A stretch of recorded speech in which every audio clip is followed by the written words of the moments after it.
Assalamualaikum warahmatullahi wabarakatuh. Saya Ahmad Ghazali dari kelas A22 akan memaparkan rangkuman dari makalah kelompok 11 yaitu tentang sistem teknologi di Cirebon, yang di dalamnya terdapat beberapa teknologi yang digunakan dalam transportasi. Di antaranya ada kereta Paksi Nagaliman, kereta Singa Barong, Pedati Gede, Gapura Lawang Bentar, dan juga masjid. Yang pertama, kereta Paksi Nagaliman. Kereta Paksi Nagaliman merupakan kendaraan yang diwariskan oleh Pangeran Walasungsang Cakrabuana dan dirancang oleh Pangeran Losari. Pangeran Losari adalah cucu dari Sunan Gunung Jati. Kereta Paksi Nagaliman merupakan kereta kencana yang dimiliki oleh Kesultanan Kanoman. Kereta ini diperkirakan dibuat pada tahun 1350 Saka Jawa berdasarkan angka Jawa. Sebelum dibentuknya Kesultanan Kanoman, kereta ini telah lebih dulu dibuat sebagai hadiah persembahan bagi Sultan Gunung Jati pada masa pemerintahannya. Sedangkan menurut angka tahun Saka yang tercantum pada leher badan, kereta ini dibuat pada tahun 1428 Masehi. Kereta Paksi Nagaliman pertama dioperasikan oleh Sunan Gunung Jati pada abad ke-15 Masehi.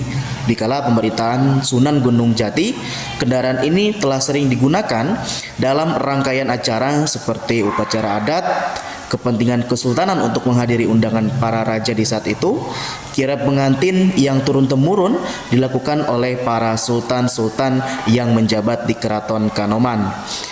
Kereta Paksi Nagaliman memiliki ukuran panjang 3 meter, lebar 1,5 meter, dan tinggi 2,6 meter. Kereta ini ditarik oleh 4 ekor kuda jantan. Badan kereta terbagi menjadi 2 bagian, yaitu bagian atas dan bagian bawah. Bagian atas badan kereta terbuat dari kayu pohon peci yang berfungsi sebagai tempat duduk penumpang. Sementara bagian bawah kereta terbuat dari besi dan merupakan rangkaian dari keempat roda kereta. Bagian atas kereta memiliki bentuk yang merupakan perpaduan dari 3 binatang sesuai namanya, yaitu burung, naga, dan gajah. Tempat duduk penumpang berbentuk badan gajah yang kakinya melipat, berekor naga, bersayap, dan berkepala perpaduan antara naga dan gajah. Pada bagian kepala kereta terdapat belalai gajah yang mencuat ke atas sedang menggenggam trisula. Pada bagian tersebut, Paksi Nagaliman terlihat nampak posisi siap untuk menyerang lawan yang berada di hadapannya. Kereta Paksi Nagaliman memiliki sistem kemudi sendiri, juga memiliki sistem hidrolik yang terbuat dari kayu dan baja. Memiliki suspensi yang baik sehingga penumpang atau sultan yang menaikinya merasa nyaman dan tidak merasakan guncangan sekalipun melalui jalanan rusak. Roda kereta dibuat menonjol keluar dan jari-jari roda yang cekung ke dalam. Hal ini guna menghindari cipratan air saat melaju di jalanan basah. Bagian roda kereta Paksi Nagaliman yang memiliki ukuran diameter yang cukup panjang menjadikan benda itu besar dan tinggi hingga membuat kereta kencana tersebut terlihat begitu gagah dan terkesima bila orang melihat benda itu berjalan dengan ditarik oleh 6 ekor kuda jantan, sehingga berjalan dengan santai dan nyaman pada saat melaju melewati jalanan. Kereta Paksi Nagaliman dihentikan masa operasinya pada tahun 1997. Telah diperkirakan 600 tahun kereta kencana ini digunakan sebagai kendaraan spesial. Sekarang telah berubah kegunaannya, dimuseumkan dan diabadikan sebagai artefak, menjadi simbol dari 3 kebudayaan yang berada di Cirebon. Dalam hal ini dikarenakan umur kereta yang telah tua dan rapuh yang dapat mempengaruhi kualitas pada kereta Paksi Nagaliman. Yang kedua, yakni kereta Singa Barong. Kereta Singa Barong adalah sebuah kereta kencana yang bentuknya penggabungan dari 4 bagian hewan, yakni singa atau macan, tubuh kaki dan matanya, gajah bagian belalai, garuda bagian sayap, naga bagian kepala. Dibuat pada tahun 1571 Saka atau 1649 Masehi. Kereta ini digunakan untuk keperluan sultan, ditarik oleh 4 kerbau putih atau kebo bule. Kereta Singa Barong yang sampai kini masih terawat bagus itu merupakan refleksi dari persahabatan dengan bangsa-bangsa. Wajah kereta ini merupakan perwujudan tiga binatang yang digabung menjadi satu. Gajah dengan belalainya, bermahkotakan naga, dan bertubuh hewan burak. Belalai gajah merupakan persahabatan dengan India yang beragama Hindu. Kepala naga melambangkan persahabatan dengan Cina yang beragama Buddha. Dan badan burak lengkap dengan sayapnya melambangkan persahabatan dengan Mesir yang beragama Islam. Kereta ini original buatan para ahli kereta Keraton Kacirebonan. Ini penggambaran bahwa pengetahuan teknologi orang Cirebon tempo dulu cukup tinggi. Ini sekaligus merupakan kelebihan kerajaan Cirebon dibanding keraton-keraton sebelumnya atau sesudahnya yang mengimpor kereta dari Inggris, Belanda, atau Prancis. Kereta ini cukup layak dalam teknologi kereta yang merupakan titihan atau kendaraan raja-raja.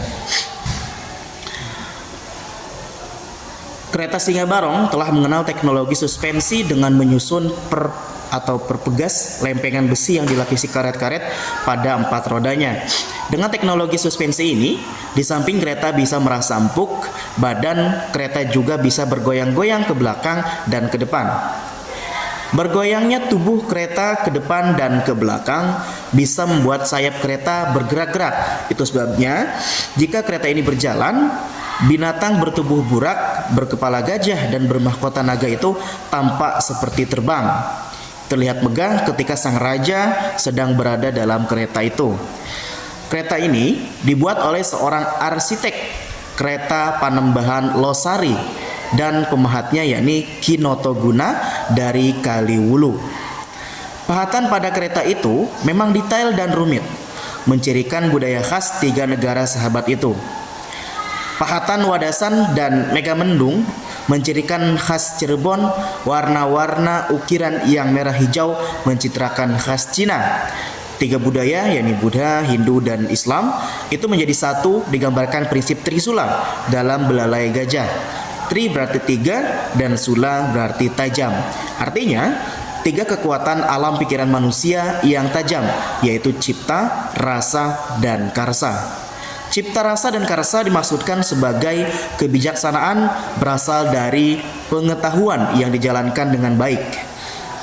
Kereta ini dulu digunakan oleh raja untuk kirab keliling kota Cirebon tiap tanggal 1 Syuro atau 1 Muharram dengan ditarik 4 kerbau bule. Penggunaan kereta untuk kirab yang berlangsung setahun sekali itu berlangsung turun-temurun.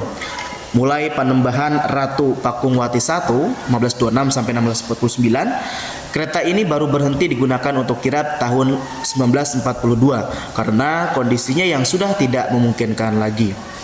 Kereta itu kini tersimpan di Museum Kereta yang terletak di sisi bangunan Taman Dewan Daru Keraton Kasepuhan Cirebon. Kereta ini benar-benar tidak diperbolehkan lagi keluar dalam acara apapun selain dibersihkan setiap bulan Syuro atau Muharram. Bahkan ketika dilakukan pameran antar keraton se-Indonesia di Cirebon beberapa tahun lalu, yang dipamerkan adalah duplikat kereta yang bentuk maupun rupanya mirip. Kereta Singa Barong menunjukkan keikhlasan seorang raja sekelas Panembahan Ratu Pakungwati I, Raja keempat Kesultanan Cirebon. Karya untuk individu seperti halnya kereta tidak dirancang dengan gambaran selera belaka, tetapi juga berdasarkan selera rasa. Rasa persahabatan dengan bangsa lain yang begitu melekat di hatinya diwujudkan dalam bentuk kereta. Yang ketiga, yakni Pedati Gede. Pedati Gede Pekalongan merupakan salah satu peninggalan syarat sejarah bagi kota Cirebon. Lantaran sudah ada sejak tahun 1371. Berdasarkan catatan sejarah, yakni Gedeng Boek der Gemeente Cirebon, Pedati Gede Pekalongan dikemudikan oleh Syekh Maulana yang berasal dari Yaman. Mengacu catatan sejarah tersebut, Syekh Maulana yang berasal dari Yaman bergelar Ki Gede Pekalongan. Karenanya nama pedati tersebut juga disebut sesuai juru mudinya. Namun berdasarkan catatan Keraton Kacirebonan dijelaskan bahwa pedati tersebut dibuat di masa Pangeran Walasungsang pada 1371 Saka atau 1449 Masehi. Pada saat itu, pedati Gede Pekalongan dipakai untuk syiar Islam dari wilayah Cirebon sampai ke Tegal, juga beberapa kawasan di pantai utara. Selain media dakwah Islam, pedati gede juga dipakai saat mengangkut material kayu dan bangunan untuk pengerjaan masjid. Masjid Agung Sang Cipta Rasa. Artinya, pada masa Sunan Gunung Jati sekitar 1480, Pedati Gede Pekalongan masih digunakan dan difungsikan untuk pengerjaan masjid tersebut. Pada masa itu, Pedati Gede Pekalongan bisa dibilang sudah sangat canggih dari sisi teknologi, sebab sudah menggunakan prinsip suspensi dan lainnya. Karenanya, di tahun 1500-an, Sultan Cirebon Pangeran Mas Zainul Arifin mengizinkan agar teknologi Pedati Gede Pekalongan diadaptasi oleh kereta-kereta lainnya yang dibuat masyarakat. Namun sayangnya pada tahun 1907, Pedati Gede Pekalongan terbakar. Karenanya setengah bagiannya hilang dan tersisa hanya 8,9 meter dari ukuran asli. Hingga pada tahun 1993, mantan Direktur Museum Kereta Istana di Leiden, Belanda, Herman de Vos berinisiatif melakukan konservasi dan perbaikan Pedati Gede Pekalongan. Herman de Vos menyatakan bahwa ukuran asli dari Pedati Gede Pekalongan adalah 15 meter dengan lebar 2,5 meter dan tinggi 3 meter. Kemudian memiliki 12 roda atau 6 pasang yang terdiri dari roda besar dan berukuran lebih kecil. Untuk roda besar, diameternya 2 meter dan roda yang lebih kecil memiliki diameter 1,5 meter. Setiap roda dihubungkan dengan as dari kayu bulat dengan diameter 15 cm dan dimasukkan dalam poros dari kayu juga. Pada masa itu, proses roda diberikan pelumas berbahan getah damar sehingga pergerakannya menjadi lebih mulus. Bahkan Herman de Vos menyebutkan bahwa Pedati Gede Pekalongan adalah mahakarya asli dari kebudayaan Cirebon. Yang keempat yakni Gapura Lawang Bentar. Sebagaimana komplek bangunan istana yang lain, Keraton Kota Cirebon yang dinamakan dengan Keraton Kasepuhan atau sering disebut sebagai Istana Pakungwati, pada bagian depannya juga terdapat pintu gerbang atau gapura yang menjadi akses keluar masuk komplek istana tersebut.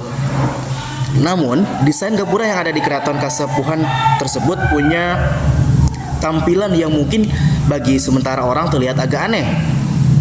Meski berada di daerah Jawa Barat yang sangat terpengaruh oleh budaya Sunda, namun gapura tersebut justru menggunakan gaya desain dari Kerajaan Majapahit yang berada di daerah Jawa Timur.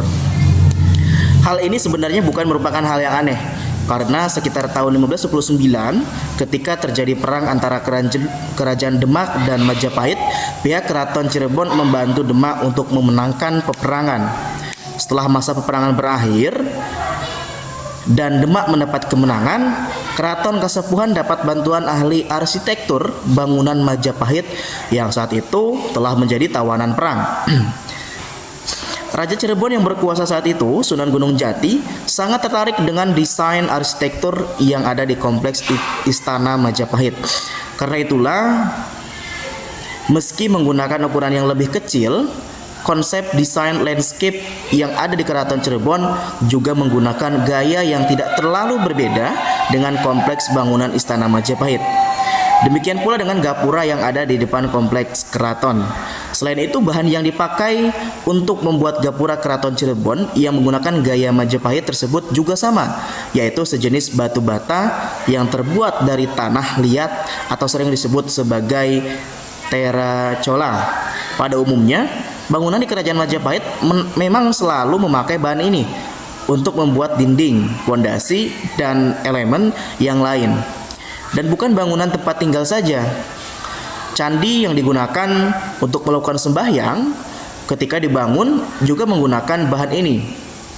Gapura yang ada di Keraton Kasepuhan Cirebon ini menggunakan salah satu bentuk desain yang berkembang di Majapahit, yaitu suatu gaya yang dinamakan gaya bentar, karena punya tampilan yang sangat unik dan cantik. Beberapa tahun yang lalu, pemerintah Kota Cirebon mengeluarkan suatu keputusan agar setiap bangunan kantor baik swasta atau pemerintah agar menggunakan desain gapura bergaya bentar ini sebagai pintu gerbang bangunan tersebut.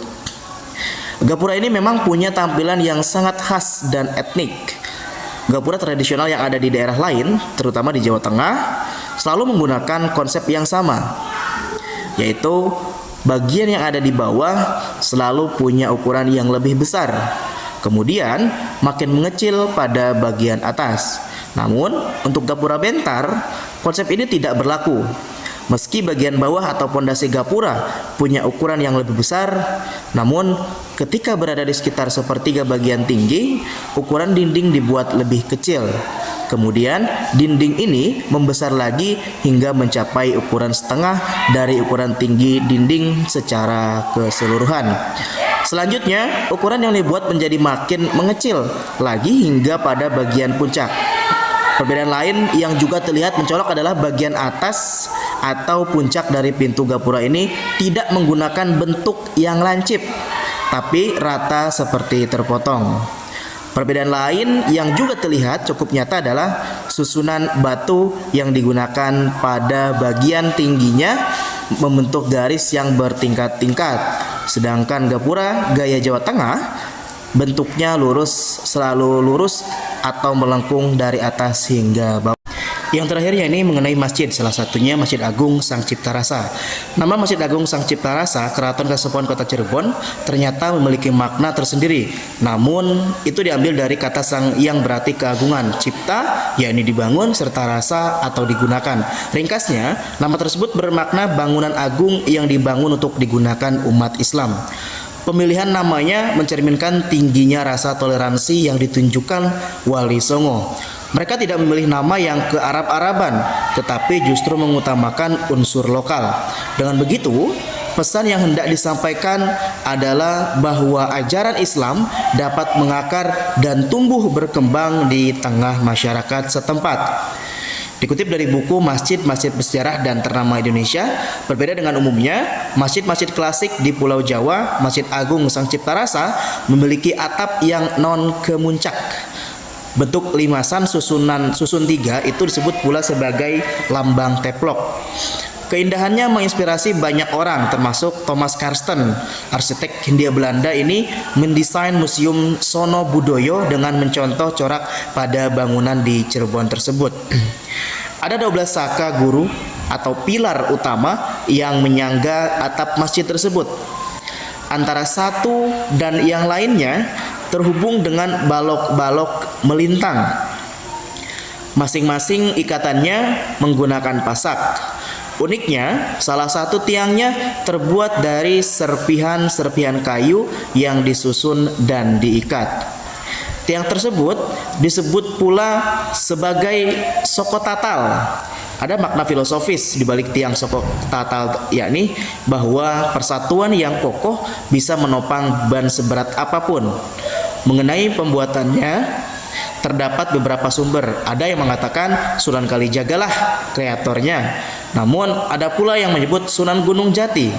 Ruang sholat utama memiliki luas 17,8 kali 13,3 meter persegi. Untuk memasukinya, jamaah dapat melalui 1 dari 9 pintu, semuanya melambangkan jumlah Wali Songo. Di dalamnya terdapat mihrab dengan ukiran bermotif bunga teratai, hasil kreasi Sunan Kalijaga. Munculnya motif teratai juga menunjukkan adaptasi seni arsitektur Hindu. Masih di bagian mihrab, ada 3 buah ubin dengan tanda khusus pada masing-masingnya yang mengisyaratkan pokok-pokok agama, yaitu iman, Islam, dan ihsan. Jamaah yang hendak mencapai ruang utama harus melalui pintu kecil dan pendek. Alhasil, mereka mesti membungkukkan badan. Ini mengandung makna simbolis bahwa seorang muslim harus merendahkan diri ketika beribadah. Jangan sampai hati diliputi sifat sombong atau ria. Demikian yang dapat saya paparkan. Terima kasih. Mohon maaf atas segala kekurangan. Assalamualaikum warahmatullahi wabarakatuh.